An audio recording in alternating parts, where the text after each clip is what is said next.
Hola, ¿qué tal, colegas? ¿Cómo les va? Buenas tardes. Ahora sí me escuchan, ¿verdad?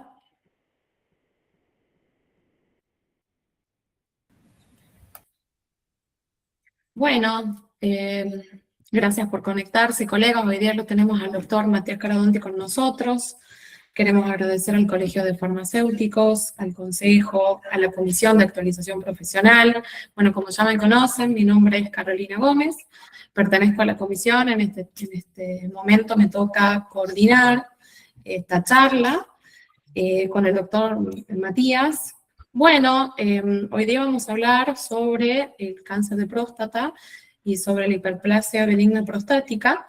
Nosotros estamos hablando de este tema porque justo el 11 de junio es el Día Mundial del Cáncer de Próstata.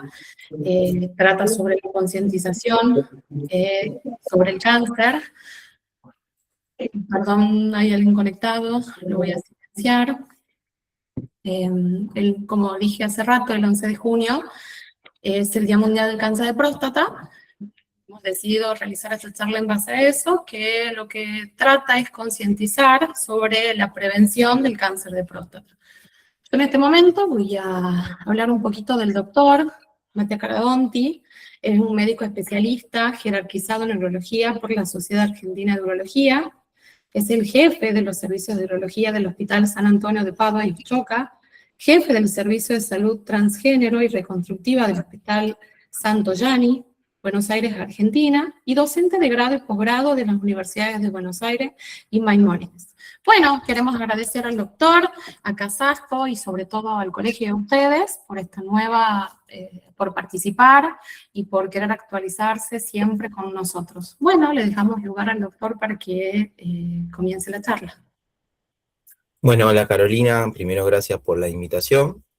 Siempre es importante celebrar estos lugares para informarnos, para compartir, y siempre se sacan cosas buenas de estas cosas, de un lado y del otro. Así que bueno, hoy les voy a hablar un poco de lo que se hace o de la prevención tanto de la hiperplasia prostática benigna o prostatismo y el cáncer de próstata.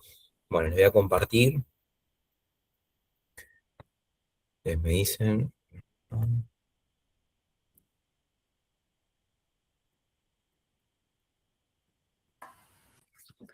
Sí, doctor, está compartiendo pantalla. Bueno, ahí se ve bien. Sí, se ve perfecto. Bueno, la idea, bueno, que acá es que toda duda que tengan la consulten, y siempre cualquier duda es buena, ninguna duda es tonta, y para mí eso es importante que lo sepan.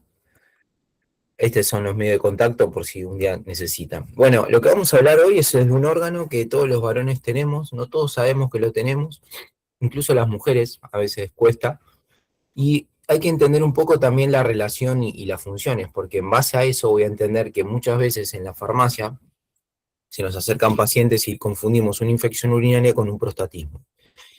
Entonces, es muy importante tratar, digamos, de entender esa lógica. La próstata, que lo que hace este órgano, esta glándula, se interpone entre la vejiga y el periné, que es la cara inferior del piso de la pelvis, por delante del recto y por detrás de lo que es el hueso púbico, ¿sí?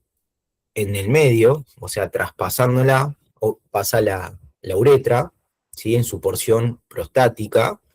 Entonces lo que uno lo asocia, yo digo lo asocio a dos cosas para que la gente entienda, que es como un diafragma, y por el otro lado es como una mandarina que por adentro pasa la uretra. Entonces, frente a las complicaciones de su crecimiento, va a generar obviamente toda una alteración en los órganos relacionados, ya sea la uretra, ya sea la vejiga, por ende, donde desemboca la orina también va en forma indirecta a afectar los riñones, y hacia abajo todo lo que es la parte nerviosa y la parte, digamos, miccional. Por eso es importante tener en cuenta esa relación, como el recto también, en la tan temida exploración para lo que es un tacto rectal. ¿Por qué se usa el recto? Porque justamente la cara posterior impronta sobre la cara anterior del recto. Bien. Esta es una glándula, ¿sí? Que lo que hace, ahí desembocan los conductos eyaculadores, y estos conductos se juntan con los conductos de la vesícula seminal, ¿sí? Y también obviamente pasa la orina, Por otro lado, esta glándula está dividida en dos grandes zonas, en verdad son varias, ¿no? Pero para entenderlo, una zona periférica, o la cápsula, y una zona adenomatosa, ¿sí? Que es la parte interna, que acá se ve muy bien en el dibujo, la cápsula, la parte externa, y la parte adenomatosa. Por definición, si empezamos a hablar de la hiperplasia, es el agrandamiento a costa de una hiperplasia del tejido glandular y fibromuscular, ¿sí? Del estroma, la parte de sostén. Es lo más frecuente en nosotros los varones. Otra cosa importante, tener hiperplasia prostática no me asocia que voy a tener más chance de tener cáncer de próstata, son dos cosas diferentes, por eso es importante que todo paciente tratado por la hiperplasia entienda que también tiene que ser controlado por un cáncer de próstata. El cáncer de próstata, el 80% se genera en la zona periférica y el 10 al 20% en la zona transicional. Por eso, que a veces los varones eso no lo entienden, el cáncer de próstata hasta que da síntomas o algún signo, la enfermedad va llevando un tiempo. Entonces, si yo me quiero guiar en ese momento que me va a dar un signo o un síntoma, ya la enfermedad está bastante avanzada. ¿Por qué? Porque justamente la parte externa es la parte donde habitualmente se da la mayor cantidad de diagnóstico de cáncer de próstata. A diferencia, a la inversa, en la hiperplasia, obviamente se da en la parte adenomatosa. Entonces, los síntomas son mucho más rápidos, ¿sí? Fíjense que el 50% de los varones, no sé en este auditorio, pero si hay 100 varones, 50% de estos varones mayores de 40 años ya pueden tener un síntoma de hiperplasia prostática. Por eso es importante el tema de la consulta a tiempo. Y a medida que van pasando 50, 60 años, 70 años, esa es la misma relación en porcentajes que voy a poder tener a un problema prostático, ya sea de hiperplasia o de cáncer. O sea, el 60% a los 60 años y en el 90% en los pacientes de 90 años. Que obviamente cada edad hay que poner costo-beneficio al tratamiento y demás. La fase de tratamiento, la fase de crecimiento que tiene que ver con una, en el tiempo, cómo se va desarrollando y demás, para entenderlo es entender que estos nódulos o estos adenomas pequeños se van formando siempre en la parte interna, ¿sí? En la parte de transición, no en la parte periférica, ¿sí? Que obviamente a los 40 años comienzan con nódulos, por eso hay pacientes que tienen o no síntomas, y a los 80 años ya ese crecimiento es bastante abrupto y la glándula pasa a ser de adenomatosa a fibro, ¿sí? A fibromas, a fibrosis, y eso genera menor elasticidad de la misma. Bien, ¿cuál es la etiología que tenemos nosotros? Es el crecimiento prostático está estimulado por la 5-alfa de hidrotestosterona, o sea, la testosterona activa. La testosterona que nosotros tenemos, que se fabrica en el testículo, luego de una aromatasa, o sea, de una enzima alfa reductasa, se activa, ¿sí? Esto se produce en la célula de Leydig, que es a nivel del parénquima testicular, y esta hormona activada es la que va a generar el estímulo más allá de otras partes del cuerpo, también a nivel de la próstata.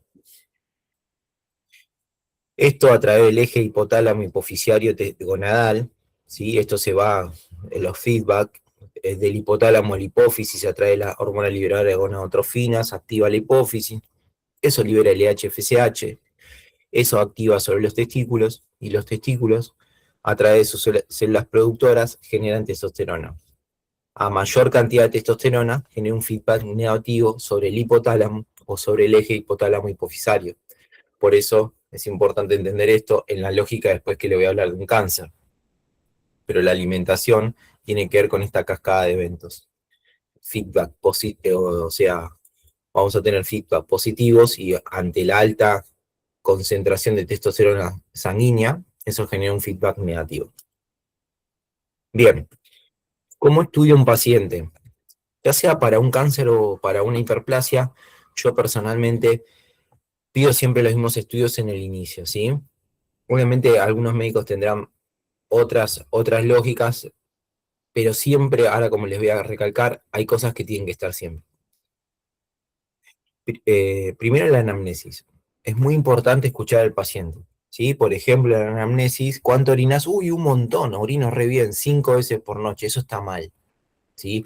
Un paciente que se levanta más de una vez de noche está hablando de que tiene una mala evacuación y tiene que consultar al urólogo, ¿sí? Obviamente hay pacientes que frente a la amnesis y viene cuando eran jóvenes es una cosa, pero los pacientes que vienen bien y de golpe empiezan a levantarse, ya ese paciente ya está teniendo un síntoma, un signo de esto. Otra de las características de la anamnesis es cómo es el chorro del piso. Y no es como antes, es porque soy más grande. Bueno, eso también está mal, ¿sí? El chorro del pis tiene que ser siempre el mismo, el flujo. O sea, cuando uno era más joven, como te dicen, llegaba hasta el azulejo y ahora hasta la punta de los zapatos. Bueno, eso también está mal. No es normal que pase eso, ¿sí? Otra de las características es ese paciente que dice, yo cuando salgo tengo que llevarme una botella para hacer pis, tengo que ver dónde hay un baño, salgo corriendo al baño y cuando llego hago muy poco pis, es inversamente proporcional a los síntomas que me daban para ir a la urgencia. Todas esas cosas me hablan de algún trastorno evacuatorio. El urocultivo. El urocultivo, que es el único que me va a decir si tengo infección urinaria, y siempre aprovecho esto para explicarle, el sedimento de orina no sirve. El sedimento de orina, por más que tenga piocitos, no significa que sea infección urinaria. Por eso es importante, porque a veces muchos pacientes van a la farmacia y le muestran eso y te dicen, tiene infección. No, la única forma de saber es con el urocultivo. Y lamentablemente por esas conductas que hacen los profesionales de dar en forma empírica, ya la ciprofloxacina perdió el efecto de empírico y ya no se indica más. O sea, no hay que indicar más ciprofloxacina como primer antibiótico en un síntoma de infección urinaria. Entonces, el urocultivo me está hablando de que si el paciente tiene infección urinaria, también es un factor negativo en la mala evacuación de la vejiga. Por ende, la próstata, que era el diafragma. Función renal. La urea de la creatinina, principalmente la urea, que es un desecho, es una proteína, lo que me va a marcar es un patrón obstructivo. En esos pacientes que tienen clínica de obstrucción y encima la urea alta, en el varón lo primero que va a pensar es una obstrucción infravesical, o sea, la próstata. PSA. El PSA siempre lo tenemos que tener. El PSA es un antígeno, es una proteína que se sintetiza a nivel de la próstata, que participa en la licuefacción de todo lo que es el líquido seminal y demás. A mí me marca que los valores elevados de 0 a 4 me están hablando de algún tipo de problema, que solamente el PSA elevado no me dice nada, por eso hay que asociarlo con otros estudios. Por eso es muy importante inculcar al varón que vaya al urólogo en una edad determinada, que lo vamos a hablar, que son los 50 años, y no que a mí me lo pide mi diabetólogo, mi clínico, a los 40, 45 y con eso estoy bien. No, muchos pacientes con PSA normal tienen problemas y muchos pacientes con PSA elevado no tienen ningún problema oncológico, ¿no? El examen dígito rectal. El examen dígito rectal per se, por sí solo, no me va, no, ya no, casi no se usa, es obviamente me da una información, por ejemplo, si yo quiero hacer una biopsia, que el lóbulo está indurado o no, por ejemplo, si hay una duda entre la ecografía y el PSA, bueno, yo hago un tacto para diferenciar si realmente amerita hacer una biopsia o no. O sea, hoy el tacto rectal de 100 pacientes que uno ve, capaz que se lo hace a uno o dos. No es lo primero que uno hace, ese tabú del varón y demás. Hay que sacárselo de la cabeza y entender que el examen dígito rectal ya no se utiliza.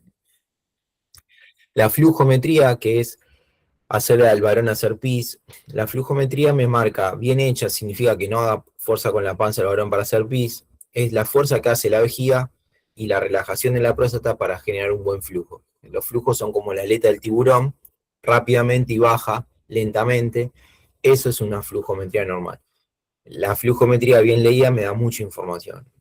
La ecografía renovesicoprostática, muchos pacientes, yo, bueno, obviamente atiendo todo lo espectro urológico, me pasa con los pacientes que vienen con cáncer de riñón, y yo le pregunto, a 60, 65 años, no, nunca me hice un control, el primer control, bueno, La ecografía renovesical también me sirve para prevenir esos tumores incipientes de riñón, por eso también es importante. Es raro que un paciente antes de los 50 años tenga un tumor renal. Puede pasar, sí, pero no es tan frecuente. Entonces, con la ecografía también voy a estudiar el riñón. La urodinamia realmente no es de rutina, pero es un estudio que pide y que me marca la fisiología de cómo actúa el aparato urinario en la micción, y me va a dar mucha información en ese paciente que yo quiero operar si el problema es la próstata o la vejiga, que puede pasar. Y la citoscopía es un estudio que yo uso para evaluar qué tipo de abordaje quirúrgico hay. Obviamente hoy actualmente hay procedimientos que ya no necesitan este tipo de evaluación, pero siempre es bueno. Yo lo hago en mi práctica porque puede haber estenosis de uretra, puede haber piedras, puede haber un montón de otras informaciones que a la hora de operar después me encuentro con que no le puedo dar una solución completa al paciente. Una ecografía en su sentido coronal y en sentido sagital, ¿sí? Así se ve la próstata, en la vejiga de todo el líquido se ve hipoecogénico. Esta es una flujo, fíjense, normal lo negro, en rojo con obstrucción, como baja. La urodinamia me marca muchos parámetros. Normalmente no se usa para el control prostático, pero sí en esos pacientes que se quieren operar y me da la duda que si yo lo opero va a seguir andando mal, le pido una urodinamia. Así se ve con una citoscopía de la próstata, los lóbulos laterales y el lóbulo medio, y acá hacia lo negro está la vejiga, ¿sí? Ahí cuando se entra se ven los lóbulos laterales comprimiendo. Obviamente la vejiga tiene que sortear toda esta presión que da la próstata, y acá llegó a la luz de la vejiga. Bien, presentación clínica y los síntomas. ¿Cómo puede venir el paciente y yo puedo pensar en un tema prostático? Como bien les dice acá, la hiperplasia no produce síntomas per se, o sea, por sí sola no genera, lo que genera es toda una alteración, por esto del diafragma que yo les digo, sobre los órganos vecinos, ya sea por la vejiga, por el flujo y en los riñones. Entonces, cuando hay una obstrucción uretral, ¿sí? Lo que genera, esto es como siempre digo, cuando uno pisa la manguera, empieza a tener todos problemas de flujo, o sea, menor calibre miccional, menor fuerza miccional, dificultad para iniciar y terminar la micción, el goteo, el tenesmo vesical, esa sensación de que no oriné todo, eso significa tenesmo. Polaquiuria, esto aumentado de ir al baño muchas veces. Todos esos son síntomas que la vejiga, obviamente, cuando se contrae, la próstata no se relaja y la vejiga empieza a hacer esfuerzo, y empieza, obviamente, como todo, cuando uno va al gimnasio, a generar una hipertrofia. Entonces el detrusor, que es el músculo, empieza a generar un agrandamiento. ¿Qué ocurre con eso? La vejiga pierde la distensibilidad y la estabilidad. La vejiga tiene una característica que es como una red de músculo que se va creciendo. Vieron que hay pacientes que pueden aguantar más o menos. Este es un tema bien de la mujer, cuando aguanta porque no puede ir al baño a cualquiera y eso, que la vejiga se empieza a distender. Entonces cuando hacen pis van varias veces porque la vejiga no se tiende a contraer con totalidad. Por eso es importante ir al baño cada 2 o 3 horas, para que la vejiga no se estire ese músculo. Y esa característica que tiene la vejiga de adaptarse a las presiones se llama complacencia. Bien, la poliaquiuria, esto que yo les decía, nocturia o nicturia, ahora se dice nocturia, el tema de levantarse de noche, la urgencia, la incontinencia. Los varones pueden que le vaya y le digan en la farmacia, no, me orino encima, toso y pierdo pis, no, tiene una infección urinaria. No, esto es un tema prostático. Con la tansulosina, el Uralos mejoraría ampliamente. Y muchos pacientes, más que nada añosos, empiezan con un sangrado, ¿sí? Obviamente, en una persona mayor hay que descartar no solamente la próstata, sino también tumores de vejiga y tumores de riñón. Bien, ¿qué complicaciones me puede dar esto? Retención aguda de orina, el paciente famoso que se tiene que sondar, formación de piedras porque el sedimento justamente sedimenta y esos restos empiezan a conglomerar y generar piedras, la insuficiencia renal, ¿sí? Porque no hay una buena evacuación de la vejiga. Cólicos renales, ese cuando orino le duele hacia arriba, ¿por qué? Porque la presión se va hacia los riñones.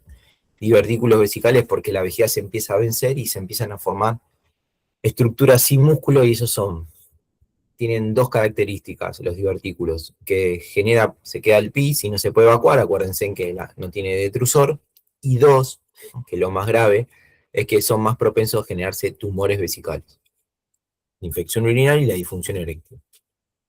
Bien, así como se ve una próstata agrandada, ¿sí? Bien, ¿cuándo tratar a este paciente? Hay un montón de indicaciones.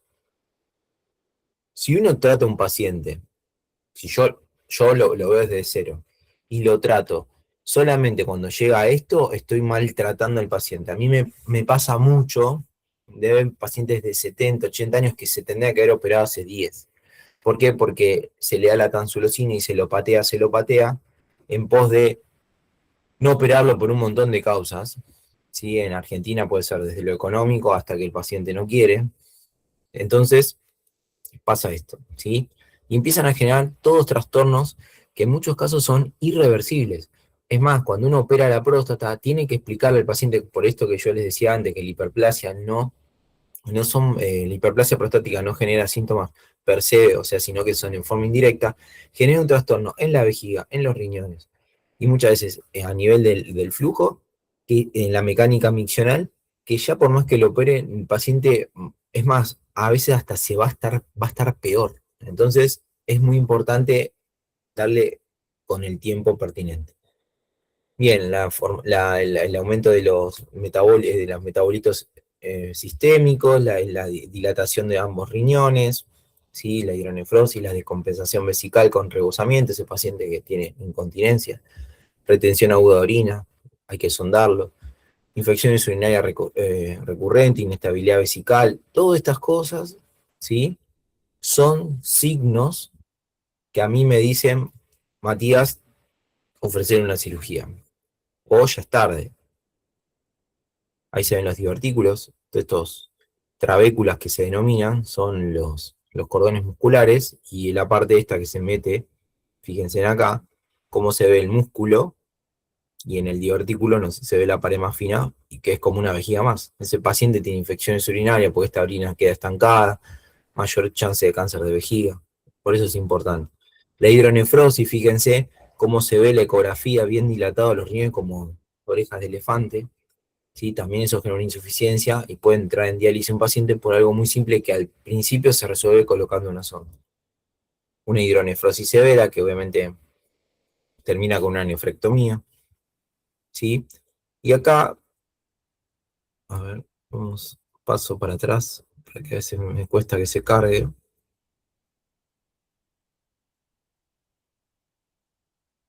Ahí está. ¿Cómo lo tratamos un paciente prostático? Gracias a Dios, siempre digo lo mismo, la próstata es el órgano que más problemas trae a nivel mundial, después de, o sea, entonces la industria invierte un montón en tecnología, y obviamente los médicos nos formamos todos los años, y obviamente en el tema farmacológico. Entonces, si uno se tiene que mentalizar qué le hago a este paciente, bueno, obviamente están los tratamientos médicos y los tratamientos quirúrgicos. Dentro de los tratamientos quirúrgicos tenemos los invasivos y mínimamente invasivos, ¿sí? A grosso modo, cirugías abiertas o cirugías endouretrales o laparoscópicas. Entonces, prostatectomía simple se llama adenomectomía transvesical, o capsular, una forma de abrir, enuclear la próstata como una mandarina, sacar y dejar la cáscara nada más. Ese paciente debe seguir controlándose porque el cáncer de próstata tiene la misma chance que uno que no se haya operado. Resección transuretral de próstata, se llama RTU, ya sea monopolar, bipolar, eso hace a través de la uretra sacar como segmentos como la carne picada, para que entiendan, una adenoma, que obviamente eso por la uretra no se puede sacar, se saca lo que llaman los chips.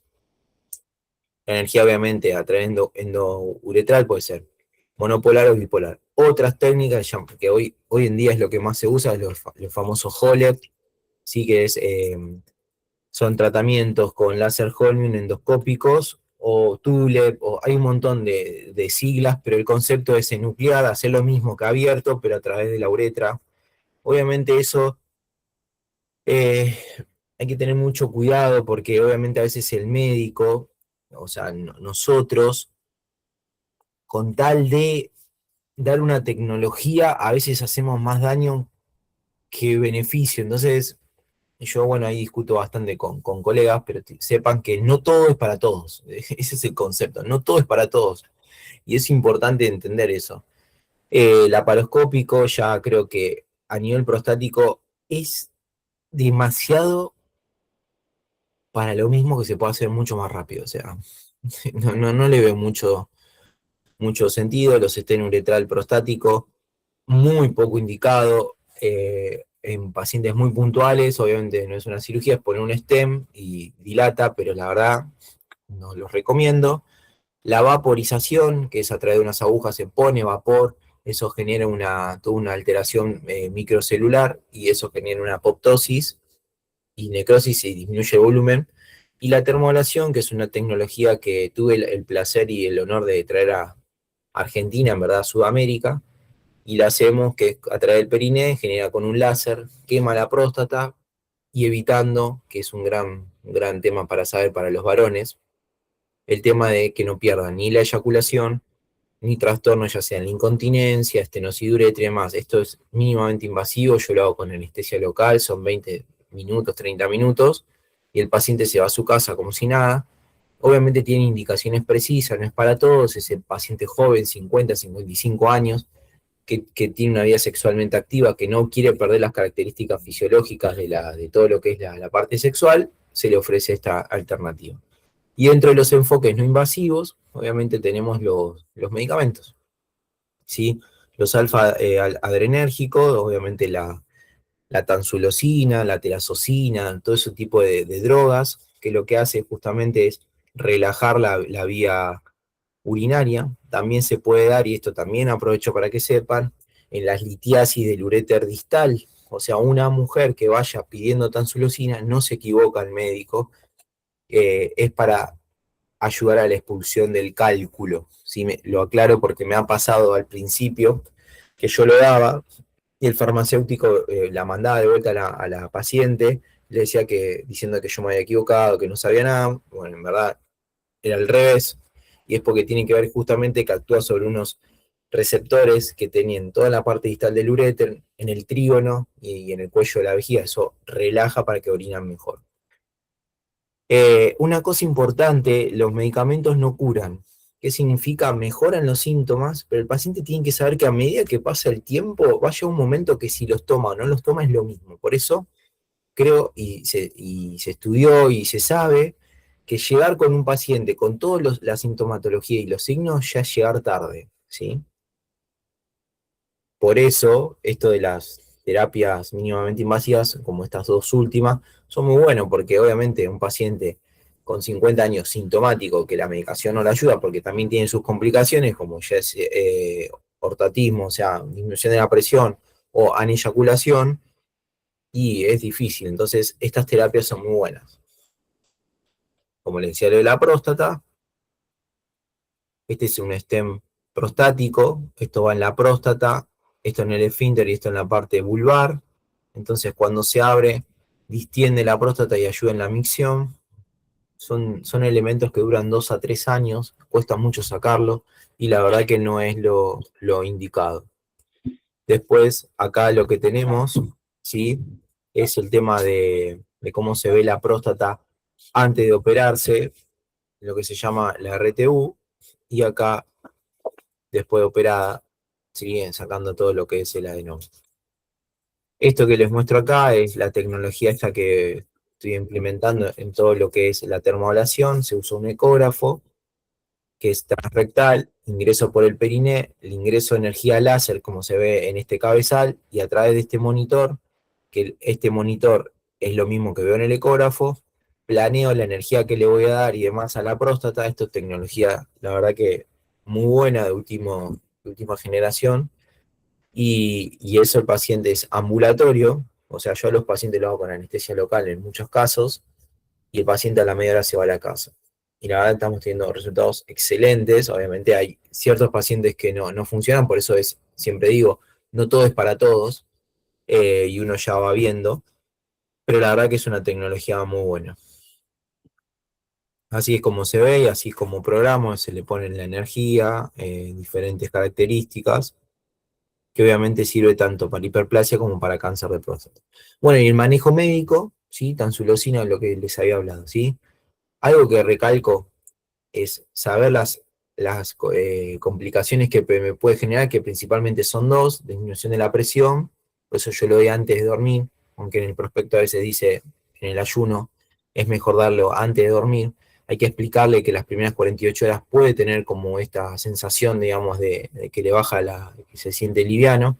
Y otra cosa importante, porque es muy preocupante para algunos varones, es que no van a eyacular hacia adelante, o sea, ese varón que tiene en la erección, tiene el orgasmo y es un orgasmo seco, y cuando obviamente hay una retroeyaculación y después el orina.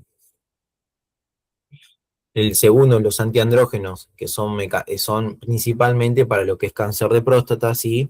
Que lo que actúa sobre ese eje que yo les explicaba, inhibiendo la testosterona en su definitivo. Obviamente no se usa para hiperplasia, sí para cáncer. Bien,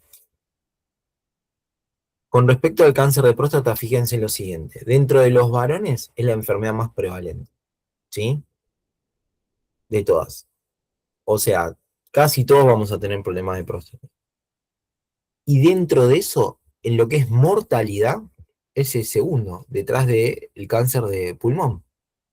O sea, la mortalidad en la población en general es el primer tipo de cáncer que me genera la muerte en el hombre detrás del cáncer de pulmón. Por ende, es muy importante la prevención. Y fíjense en el tercero está el colon, ¿sí?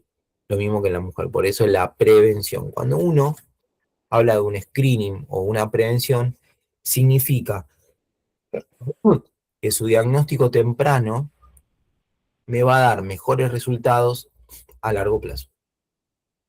Por eso, ¿sí? Por eso es importante el control a tiempo. Y se sabe que todos los varones antes de los 50 años no tiene mucho sentido, pero de los 50 en adelante se recomienda ir para hacerse una videocolonoscopía y un screening de próstata. Y en la mujer, el colon, bueno, el ginecólogo es mucho antes, ¿no? Bien, es lo que les decía, ¿sí? La probabilidad, fíjense, en menores de 40 años es baja la incidencia, pero ya a medida que van aumentando las edades es más o menos el mismo porcentaje. Pero no es lo mismo diagnosticar un cáncer de próstata a los 60 años que a los 90. Ese de 60 años es muy probable que no llegue a los 90, y el de 90 ya llegó. Entonces el cáncer hay que ir controlándolo distinto. Por eso es importante entender para cada caso qué es lo mejor. Es asintomático porque al crecer hacia afuera, hacia la cápsula, lo primero que yo voy a tocar cuando hago el tacto es la impronta sobre el recto. Por eso el tema del tacto rectal en muchos casos. Y no me va a dar síntomas. Me puede venir con un PSA de 1000, que es normal, sin síntomas, porque el tumor está por fuera y no comprime la uretra. La disuria, la hematuria, una hematuria en un cáncer de próstata ya es una enfermedad muy avanzada y no tiene un buen pronóstico, pero hoy con las terapias, principalmente con los hormonales, están mejorando muchísimo. Sí, obstrucción rectal se entiende por qué, por la relación, invasión perineural, con trastornos obviamente de la erección y demás. Y obviamente los primeros compromisos que tienen a distancia son el hueso y los ganglios. Si uno ve este algoritmo de la Sociedad Argentina de Urología, lo que tenemos que entender que lo que yo debo pedir en todos los pacientes mayores de 50 años, salvo el que haya tenido a su padre de joven con cáncer de próstata o un hermano y demás, ese se le recomienda 5 años antes. Por eso van a ver en algunos lados que dicen 45. 40 años es demasiado y yo no lo recomiendo y casi nadie lo recomienda. A veces es un tema más comercial. Pero los 50 años sí, porque se evidencia que hay mucha diferencia entre el que no lo hace y lo hace. ¿Qué es lo que pedimos? ¿Un PSA? Una ecografía. Yo pido una ecografía porque no solamente evalúo el tema de la próstata, sino también los riñones, Y aparte, por el otro lado, un PSA con una próstata de 90 gramos, cuando la próstata es 20, o sea, casi 5 veces más grande, con un PSA de 5 o 6, a mí no me dice nada. O sea, ese 5 o 6, no me dice, hay que hacer una biopsia. No, es normal. Pero ese paciente con un PSA de 5 o 6 y una próstata de 30 gramos, por lo menos a ese le voy a hacer un tacto rectal. Entonces es importante las dos cosas, yo por lo menos lo veo así y me da muchos resultados. El urocultivo, obviamente cuando uno, para el cáncer per se no tiene mucho sentido, pero lo pido siempre en el control, lo pido por el motivo de la mala evacuación, me va a decir mucho, y el tacto, como les decía, no en todos los casos lo hago. Que si yo tengo una sospecha en ese varón que no me cierra ese PCA y demás, obviamente hoy por suerte, eh, mejoró mucho. Antes lo que se hacía era, el PSA estaba elevado, ¿sí? Y después uno a partir de eso daba una indicación de una biopsia. Hay 3 indicaciones de biopsia prostática. Una es cuando el PSA es mayor a 10, otra es cuando el PSA es entre 4 y 10, con una razón menor al 18%, y la tercera indicación es cuando el tacto es sospechoso. A veces hay pacientes que ninguna de estas 3 cosas la tienen, pero sí amerita hacer una biopsia. ¿Por qué? Porque con el advenimiento de la resonancia magnética multiparamétrica, es un estudio que lo que hace es mapea la próstata y se asimila como la glándula mamaria, los famosos BIRAT. Bueno, en el caso de prostático tenemos los famosos PIRAT del 1 al 5. Entonces, en base a eso, que obviamente necesitamos gente que entienda y que lo diagnostique bien por imágenes, va a haber PIRAT de 1 a 5. Si el paciente viene con un PIRAT de 5 o de 4, es altamente sospechoso y hay que ir a buscar esa biopsia. Por otro lado, con el advenimiento de las biopsias transrectales y transperineales, con la transperineal lo que logramos es ir a buscar esa lesión que me marca la resonancia. Entonces ahora aparecen las biopsias por fusión o cognitiva. ¿Confusión qué es? Tengo la imagen de la resonancia, la fusiono con el ecógrafo a través de un software, entonces yo voy directamente a biopsiar eso. Eso significa que si yo biopsio ahí y me viene negativo, estoy curado. Lamentablemente les tengo que decir que no. Sigue habiendo un sesgo que es del 50%. Significa, ¿por qué? Porque hay varios escalones donde hay participación humana. Me ha pasado con imagenólogos que diagnostican mal una imagen, me dicen un PIRAT 1 y era un cáncer de próstata. Me pasa con pacientes que biopsio lo que me dicen la lesión, me da negativo, pero otras partes de la próstata me dan positivo. Entonces, uno, hoy en día, más allá de que tengamos la resonancia multiparamétrica, el porcentaje, la sensibilidad y la especificidad no es un 90%, un 100%. O sea, significa que si yo me biopsio y me da negativo, tengo que seguir haciendo ciertos controles, o si yo tengo un PSA elevado que me está elevando y tengo un PIRAT 1 y 2, no significa que no lo biopsio, habría que ir a biopsiarlo. Por eso es importante entender que cada paciente es un caso puntual o aparte. Bien, la ecografía transrectal con la elastografía es un elemento más, pero bueno, hoy lo que se hace es esas 3 condiciones, se biopsia transrectal o transrectal, transrectal o transperineal, ¿sí? Si hay una resonancia mejor, y bueno, y ahí en base a eso hay un diagnóstico. Cuando hay un diagnóstico, ¿sí? Que se evalúa, se llama adenocarcinoma, el más frecuente, hay lo que se llama la escala de Amico, los grados de Amico, que era un patólogo que lo hizo, entonces en base a eso hay de bajo, mediano o alto grado, que se evalúan varias cosas, el PSA, el tacto y el Gleason. Cuando uno tiene un adenocarcinoma, está el Gleason 6, que son los tipos glandulares, es el de menor grado, y el Gleason 10 es el de mayor grado. Un paciente con un Gleason 6, hay unas alternativas terapéuticas, y con 10 es un paciente bastante con mal pronóstico, ¿sí? Una vez que yo tengo ese diagnóstico, lo primero que tengo que hacer es estadificar. Hoy actualmente la estadificación, ¿sí? Si vamos como regla general, se hace centellograma óseo total, que es un marcador para ver a nivel de los huesos, porque es la metástasis más frecuente, y el segundo es una tomografía de tórax, abdomen y pelvis con contraste endovenoso. Hoy ya sabemos que esos estudios son subóptimos. ¿Qué significa? Que si me dan negativos no significa que no pueda tener una metástasis. Por eso hay un montón de marcadores y aparecen estudios como se llama PSMA o PET-colina. O sea, en grado de sensibilidad tenemos los menos, el centellograma y la tomografía, que es lo que autoriza PAMI, por ejemplo, o cualquier obra social. Después le sigue el PET-colina y después el PSMA. Son mayor sensibilidad. Si yo tengo un PSMA negativo, ese paciente, si solamente tiene la lesión diagnosticada en la próstata, curando, o sea, sacándole la próstata y demás, yo tengo altas chances de saber que está curado definitivamente.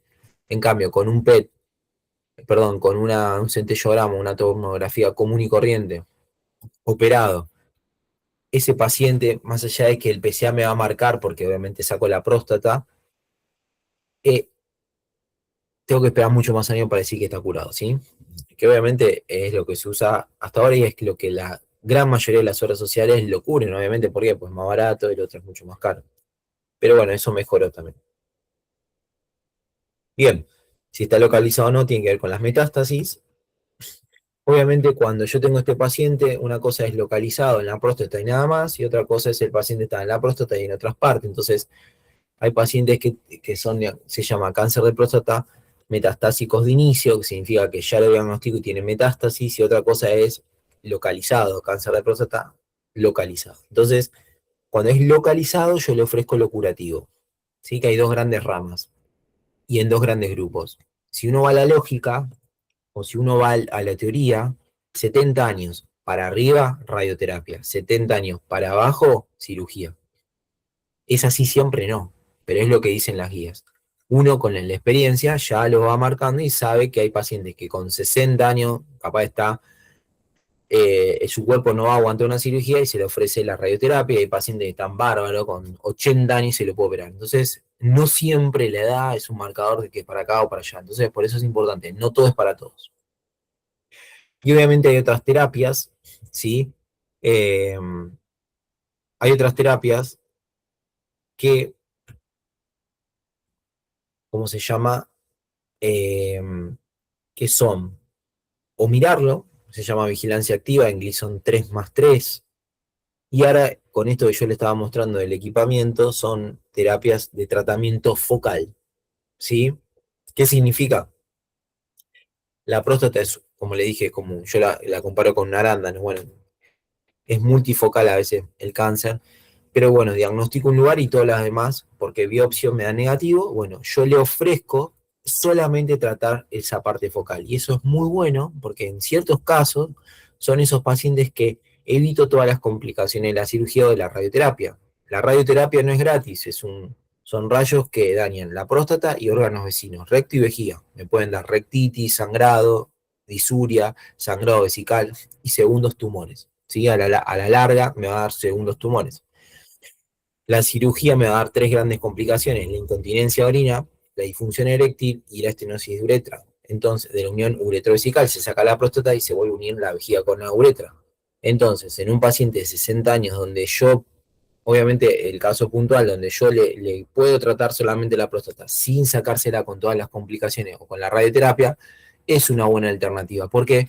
Porque las terapias focales no me evitan después hacerle la terapia radical o radioterapia, ¿sí? Por eso es importante esto de la información y entender qué hay para cada cosa.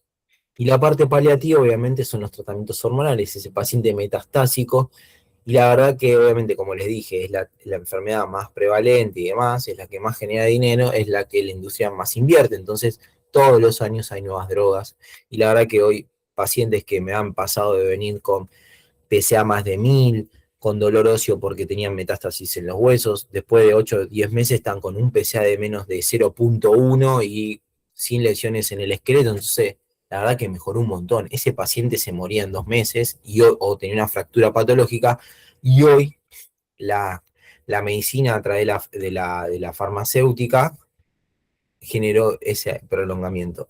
que también mejoró la calidad de vida, ¿no? Bueno, no solamente es prolongar, sino también cómo. Eso sería, digamos, el tema de las alternativas, ¿sí? El tema de las paliativas. Bueno, acá me quedó, no sé por qué.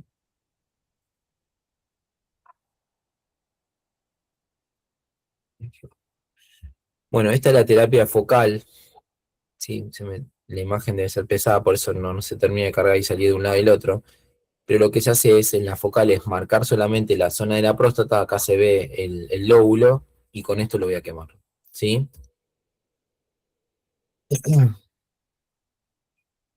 Dentro de las paliativas, la castración quirúrgica es sacarle el parénquima testicular, la castración hormonal es usar drogas que hacen lo mismo que sacarle el parénquima testicular, que obviamente tenemos agonistas y antagonistas. Todos saben que el agonista ayuda y el antagonista inhibe, pero obviamente si yo le voy a dar un agonista, primero tengo que dar un bloqueador de receptores, como por ejemplo la viraterona, perdón, la bicalutamida, ¿sí? Antes de darle un acetato de leprolide, le voy a dar eso. ¿Por qué?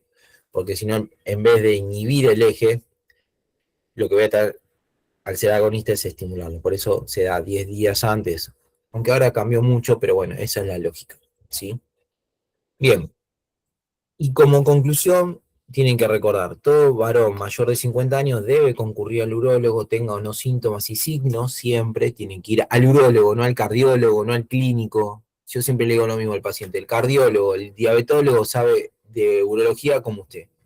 Y no es por desmerecerlo, es como que yo de cardiología tampoco sé, pues no me perfeccioné, estudié, aprobé la materia, pero después el cardiólogo es el que se perfecciona. Por eso es importante ir al especialista y no preguntar, y el médico no sabe todo. Ese es otro gran error que tienen los pacientes, que es culpa nuestra, queremos hablar de todo. No, cuando un paciente nos pregunta algo que no es nuestra especialidad, es algo que sea un familiar, es mejor siempre decir no, preguntarlo con tu especialista, porque ahí generas mucha confusión. El paciente, la palabra de lo que dice el médico es sagrada, y a veces uno peca de no saber, y por ser médico no tenemos que decir cualquier cosa.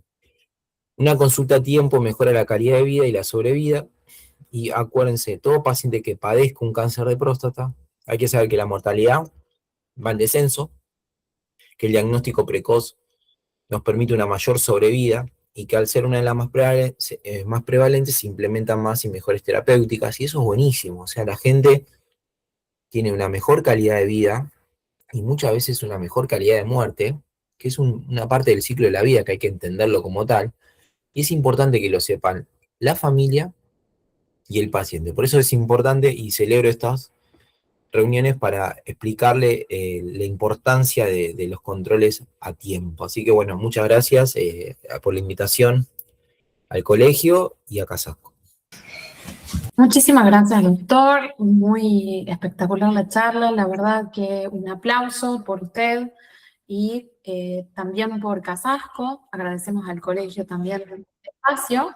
Quisiera hacer algunas consultas, algunas preguntas al doctor. ¿Ha quedado alguna duda? Yo creo que quedó bastante claro. La verdad que excelente la explicación. Eh, bueno, chicos, ¿alguna consulta? ¿Todo claro? Gladys, ¿le levantaste la mano?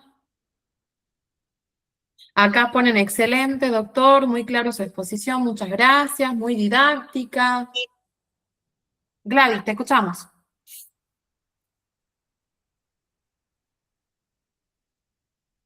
¿Tenés alguna duda? Creo que levantó la mano y capaz que se equivocó.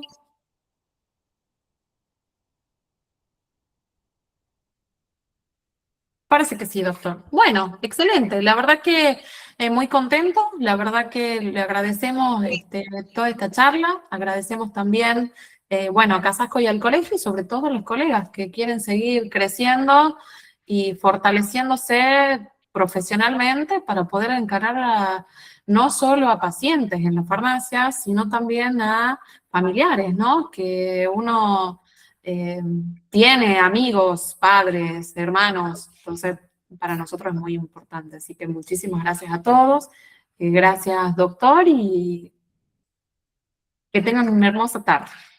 Bueno, te agradezco la invitación nuevamente, y siempre es importante esto para que entiendan que la próstata hay dos cosas a saber. Hay que diferenciar infección urinaria de prostatismo. Muchas veces lo confunden, por eso es importante. Si ustedes no están claros qué puede ser, porque el paciente a veces, con tal de sacárselo de encima, o a veces el paciente es muy querellante y quiere llevarse algo de la farmacia, que pasa a veces con el médico, que uno no tiene por qué, pero puede pasar, tienen que decirle, bueno, si uno le va a dar un antibiótico, no se da más ciprofloxacina. Sea fofomicina, Bactrim forte o trimetoprimazol sulfametazol, o incluso nitrofurantoína. Pero antes le dan un frasquito de orina, le dicen tomen la orina, lo guardan en la heladera y empieza en forma empírica. Y si es a nivel prostático, tansulosina una vez por noche, ¿sí? Pero bueno, con esas cosas es importante. Y todos los mayores de 50 los invito a controlarse con el urólogo. Muchísimas gracias, doctor, le agradecemos. Bueno, esta clase queda grabada, colegas, el doctor nos dio permiso, así que está, seguramente va a estar en la página del colegio para que lo puedan ver. Así que bueno, un agradecimiento a todos. Muchas gracias, doctor, que tengan una hermosa tarde y bueno, agradecidos. Chao, hasta luego. Hasta luego.